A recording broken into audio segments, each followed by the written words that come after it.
Daming parcel. Ito yung dadalhin namin sa Pilipinas. Flight na namin soon. Pauwing Pilipinas and si Edie meron siyang lagnat. Kailangan namin siyang ipa-check up sa pedia. Yan, nakabihis na siya guys. Sikat yun siya naman, maiwan lang siya dito sa bahay. Ano daw yung gawin niya doon sa clinic guys. At yeah, Heidi, let's go. You don't like? For me, you know, mommy, my tummy is pain now because of cough. Galing din kasi siya sa museum dito sa aming village. Meron silang ginagawa doon. Every Wednesday talaga yan. Kaya ayaw na niyang sumama sa amin kasi nga nasusuka daw siya. Wala naman kaming ibang gawin doon sa city kundi ipa-check up lang naman si Edie. Mabuti nang sure tayo bago tayo umalis ba. Hinintay ko lang yung oras. Ganito talaga to si Edie. Napaka-sensitive talaga niya sa weather dito sa Romania kapag mga ganitong month ba, spring, kaya mag-change weather ba. May mga pulin, napaka-sensitive si Edie. Hindi talaga siya pwede sa mga lamig-lamig Pag summer naman, okay naman yan siya. Buong summer, hindi nagkakasakit sila si Katyusha. Ay, 38.7. Ang sabi niya, di daw siya sasama. Pero ngayon, tingnan nyo. Tatay na. Buti talaga fata na.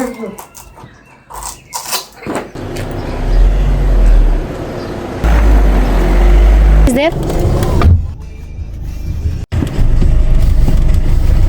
Tapos na tubig dyan.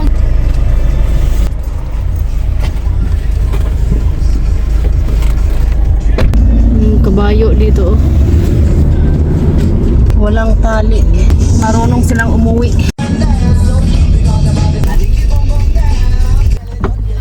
Jacket. Heidi!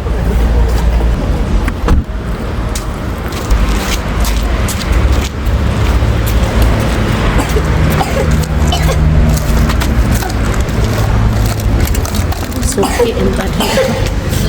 Naziwa. Hi, Eddie.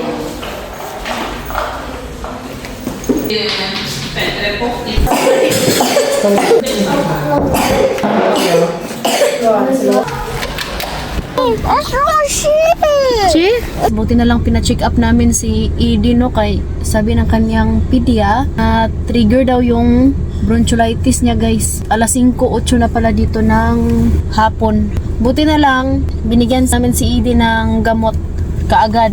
Pag mga ganitong panahon, pabalik-balik yung lamig, tapos biglang uminit, dyan nagkakasakit si Edie. Si Katyusha naman, okay naman, wala naman siyang problema sa weather dito sa Romania. Si Edie lang talaga yung sensitive. Di. Hello. Hello guys. Hello, guys. Andun pa si Habi, bumili siya ng gamot. Tapos sabi ng doktor na kailangan daw kaming magdala-dala ng gamot ni Edie in case ba.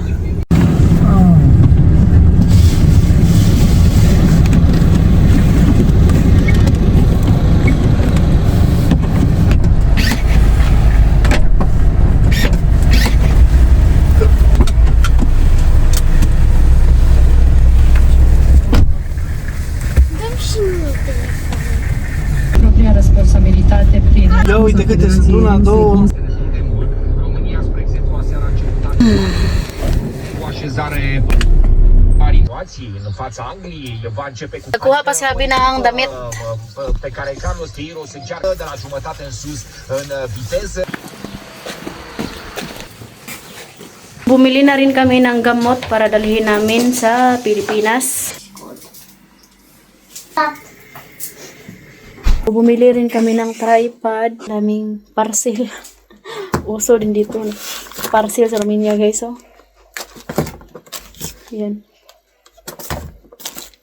Ito yata yung sa akin kasi nga mabigat. Juice. Asta este de Philippines. What do we bring? These three? Da. So ito yung dadalhin namin sa Pilipinas. Itong mga gamot. Also So, para to stop kay by Edie. next week. In case. Pero okay naman yung weather natin sa Pilipinas. Alam nyo na yung weather dito sa Romania is iba talaga siya. This. Hmm? Kaya yun, Da? Nu. bumili na kami ng ulam. para hindi na magluto-luto ba. Buti na lang advance nagkasakit si Eddie bago kami umuwi. Kasi nga, ang hirap naman kapag doon na mismo flight namin tapos nagkasakit si Eddie, diba? Hindi pa naman sure yung flight namin kung matutuloy ba. Dahil kahapon, meron akong nakitang news na sinirado ulit yung airport ng Kuwait. So, ayun. So, kaya bahala na si Batman, guys. Kung matuloy man, thank you Lord. Kung hindi naman, okay lang din. So, ang importante is, prepare na ba? Para ready to go. Ayun guys, no? Update ko na lang kayo sa susunod na mga araw. Salamat po pala sa lahat ng support. God bless and we love you all.